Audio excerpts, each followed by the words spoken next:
The 2025 Formula One season! A year that has made every F1 fan go through all the human emotions, and so did every driver. They went through grief, happiness, regrets, redemption, while some just went straight to the barriers. But those things have made F1 this year best described as a roller coaster. That, ladies and gentlemen, I've actually created one for this video, and I call it the Heart Attack Express. Recapping all 24 race weekends, and with no bullshitting, I'm just gonna get straight into it. The ride starts by climbing and climbing, because before the season even started, we already had 6 new rookies coming in, Hulkenberg to Sauber, Sainz to Williams, but as the coaster reaches the top, we have Lewis Hamilton joining Ferrari, and this was hype. The pictures of Lewis and Maranello testing the car, him and Charles together, they were oozing aura.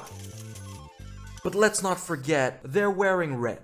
What's coming next is inevitable, because F1 in 2025 starts with Ferrari Disasterclass. F1's first race was finally back in the land down under, and when it started raining, almost all the rookies crashed, while Ferrari said that Charles Leclerc's wet seats must be the water, and Lewis Hamilton's engineer was an annoying prick. K1, you close, K1 available, the K1, that's for practice. If Riccardo Adami said that many Ks in another context, I'd think he was part of a clan with pointy hats, going by the name of Riccardo Adami, who's known for ordering Lewis around. And McLaren also fumbled, Oscar almost DNF'd, but with his indomitable Aussie spirit, he pushed through. And as soon as F1's second race, China, Ni hao, Liam Lawson immediately fails to survive as Max Verstappen's teammate, while Ferrari receives a double DNF.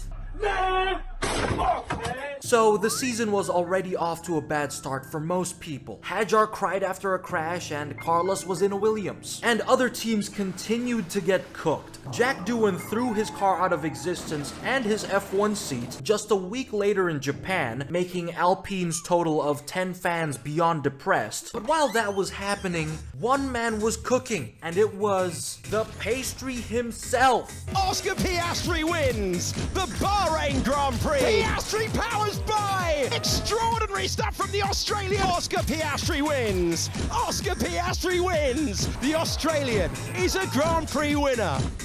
After Australia, Oscar won in China, Bahrain, Saudi Arabia, taking the championship lead in just his 3rd season, while Lando French kisses a wall. Then in Miami, after Lando adds to his bottle collection, Oscar pulls stunning moves that I just had no words. But in Monaco, Lando claps back, winning with ease, while Charles was ready to turn him into Swiss cheese. And Alonso gets his 3rd DNF of the season.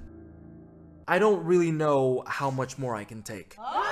But then we had Spain, where Oscar flied away, leaving Bottle Norris to fend off Verstappen. And he thankfully did, since the RB21 is as fast as the RB19, if Zach Brown was sitting on it. But Max is still Mad Max, so when there was a safety car in lap 56, he got pitted for hards. And boy, he was so pissed that he almost bottles the restart and then decides to ram into George. These two were already divorced gay parents in 2024, and now it looks like they're fighting for child custody. Who was the pregnant one? Don't even ask. But after Max's literal crash out, the season soon became Oscar versus Lando. The McLaren Civil War made the roller coaster swing left and right, and like a premature nut, Oscar versus Lando hit climax immediately in the next race, Canada, that no one still recognizes as Stroll's home race. I'm pretty sure Canadians don't want to claim him either, not even the polar bears. Sir, what do you think about Lance Stroll?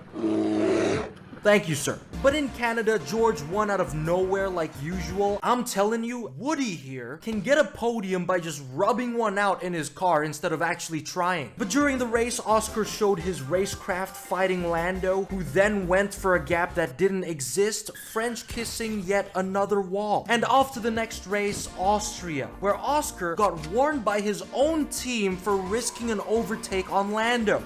Oscar, feedback from the pit wall, we can't do that again. And this was the beginning of McLaren's papaya rule drama. The papaya rules worked.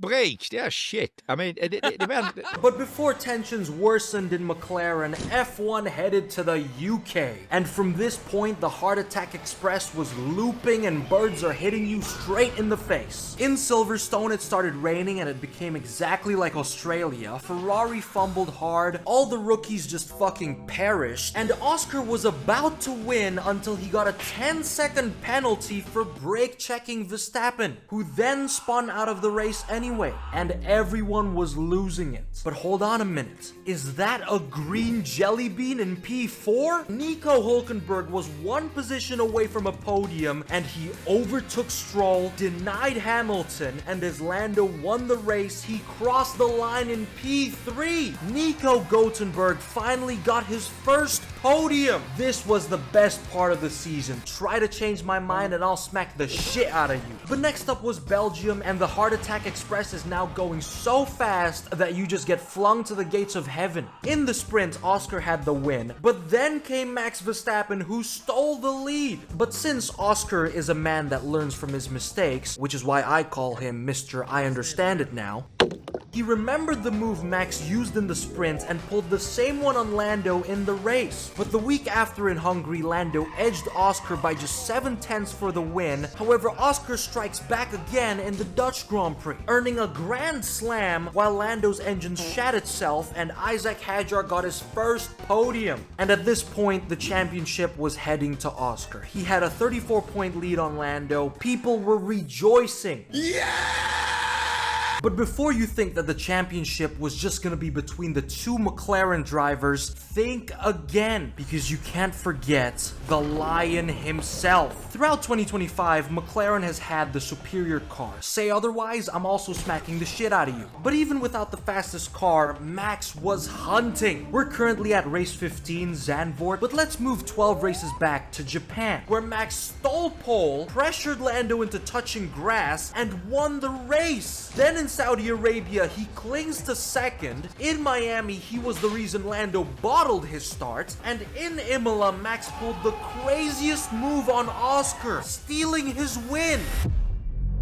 But then Red Bull turned to bullshit. Max had a few mixed races, bad results in Monaco, Spain, a good one in Canada, DNF in Austria, and P5 in Silverstone. And if that wasn't stressful enough, a bomb dropped. After Silverstone, Christian Horner got fired. And why? Well, Red Bull says it's poor performance, but I think it's either the stupid power struggles, Horner saying that Oscar is his ideal Max replacement, or him obviously not being able to keep his dick in his pants. So with Laurent Mekies now steering the Red Bull ship that's filled with 15 holes, Max was still doing mid. P4 in Belgium, P9 in Hungary, the RB21 was nowhere. Its pace was being held on by all the spirits of the team's second drivers. But unlike Red Bull's complicated management, it's quite fitting that today's sponsor is Odoo, a hassle-free management platform that helps your business work more efficiently and saves you money. Odoo has all the business tools you need in one place, from accounting, HR, CRM to e-commerce. So instead of having multiple apps with separate subscriptions, you just need one. I love their website builder. With a logo or prompt, Odoo can build a whole website for you, and a few clicks lets you translate it, add animations, effects, just drag, drop, and you've created a website just as good as F1 teams. And it's free. Odoo gives you guys one free app forever with unlimited hosting, support, and a free custom domain name for a year. And once your website takes off, you can use other tools like e-commerce or email marketing to manage your business better than Ferrari manages their drivers. So try Odoo's website builder for free by clicking the top link or scanning the QR code. But now we're back to Zandvoort. Max finishes second, but he's still 104 points behind Oscar. So for him to win the championship, he needs either a generational lock-in or for someone to have a generational choke.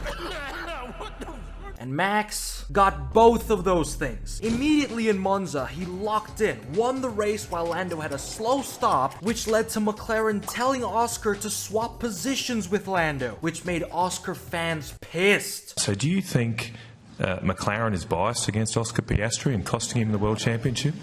You're asking me for an opinion there. What about you, Minister?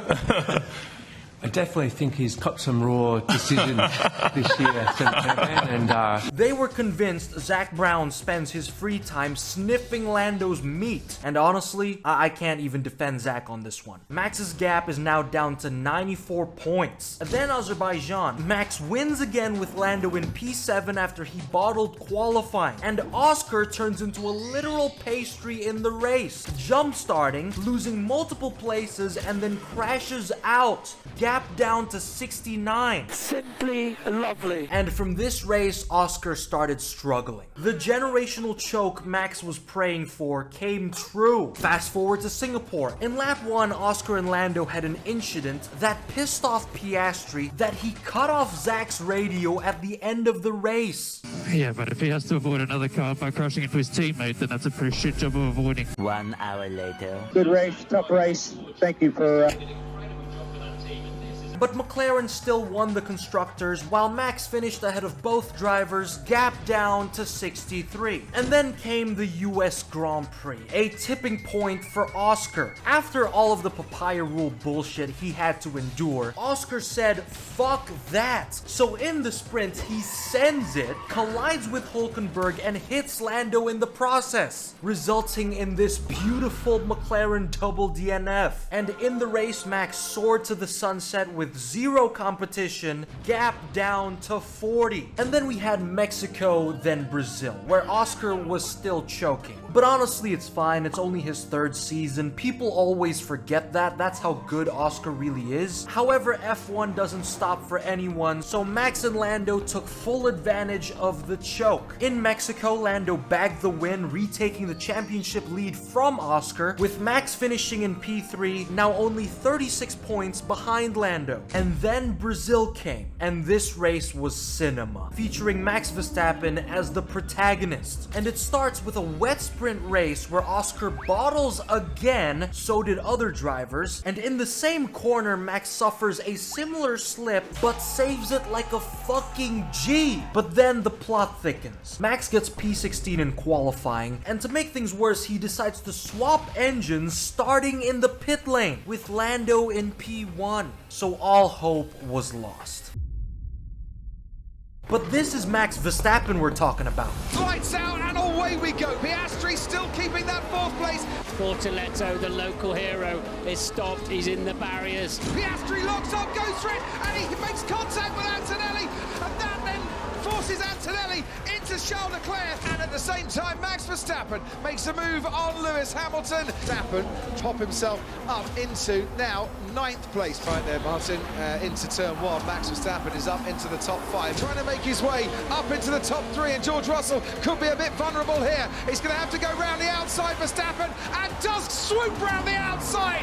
He knew exactly where he had to put his car. Russell made it hard. Verstappen made it look easy. Verstappen from the pit lane comes home to finish on the podium. What an effort from him. This Stanley Cup drinking gamer e-boy went from pit lane to P3 like it was another Sunday church sermon. But sadly for Max, Lando still won, so the gap increased to 49 points. He could have gotten P2, but Kimi Tortellini defended too well. I can see why Toto treats him like his own child. But before we go forward, let's check up on Ferrari.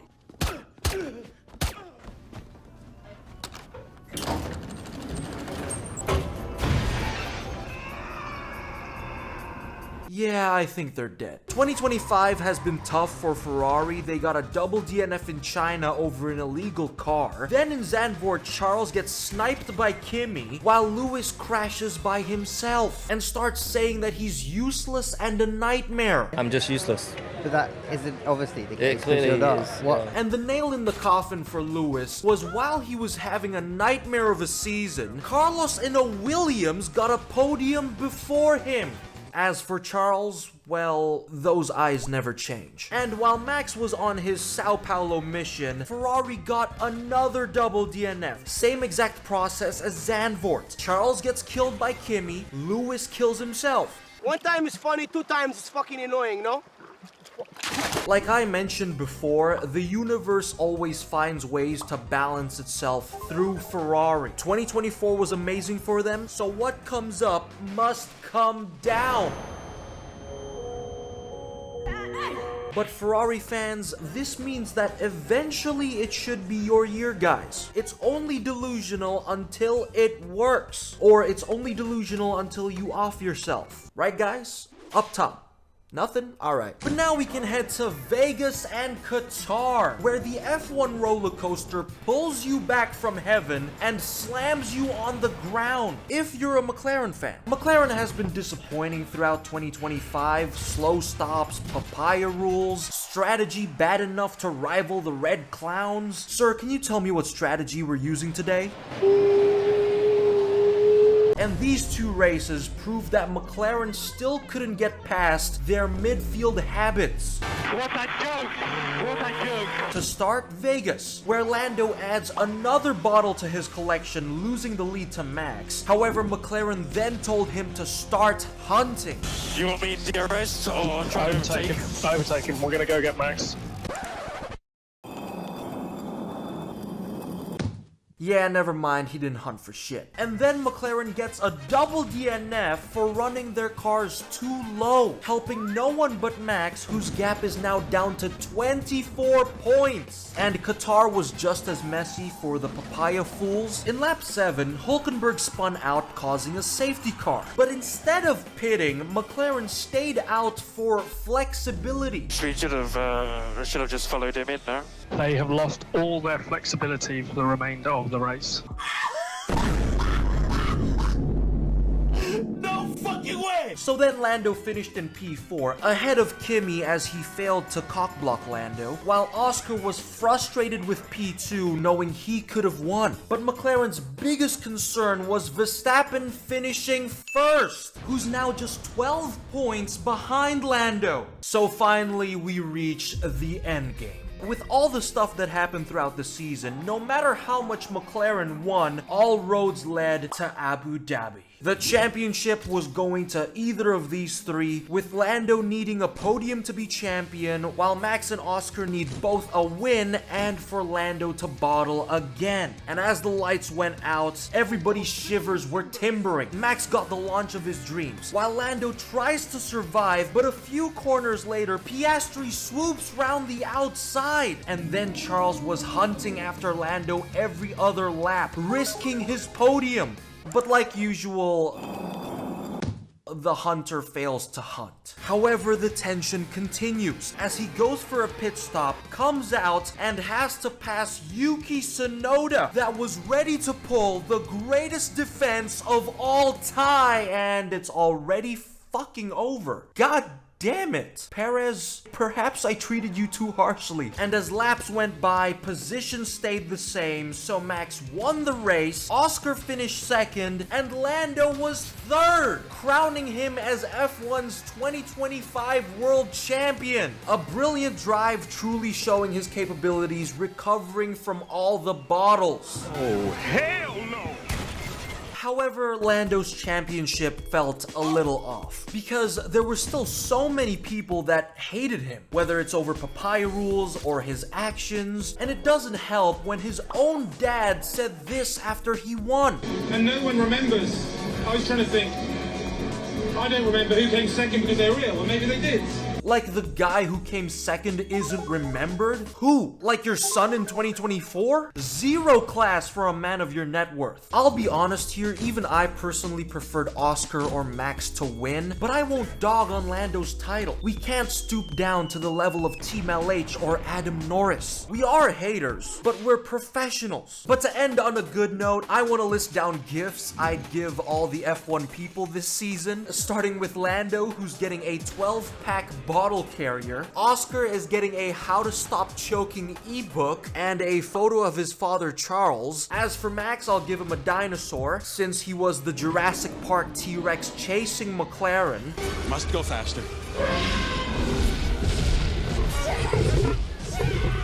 Hulkenberg is getting a GOAT, need I say more? All the rookies are getting a warm hug from Santa. They all had their special moments. Lewis is getting antidepressants, gifted from Charles, while Waffle Brown gets the Cringe of the Year award for this radio message. Is this the World Champion hotline? Shut your fucking mouth! And lastly, MBS, mild bowel syndrome, the FIA president gets Creep of the Year, as he literally rubbed Lando's hair 5 times like it's a fucking genie pot every time he sees him. Oh, Lando, I wish that everybody would pay attention to me this year. Shut the fuck up. Get the fuck out of here, you little fucking gerbil. Like, this dude is so weird that there are literal F1 team bosses who have been to Epstein's Island, and yet MBS somehow looks creepier. But there you have it, ladies and gentlemen, the 2025 season summarized. This year has been an amazing journey. Honestly, this channel started as a dumb project that I never expected to grow, but hey, I'm not complaining. So congrats to Max, Lando, Oscar for putting quite the championship fight, and obviously people will still debate on this championship, like if Lando didn't DNF or if Oscar didn't give back positions. But remember guys, it's racing. You can't use hypotheticals. Quoting from the man himself, if my mom had balls, she would be my dad, so...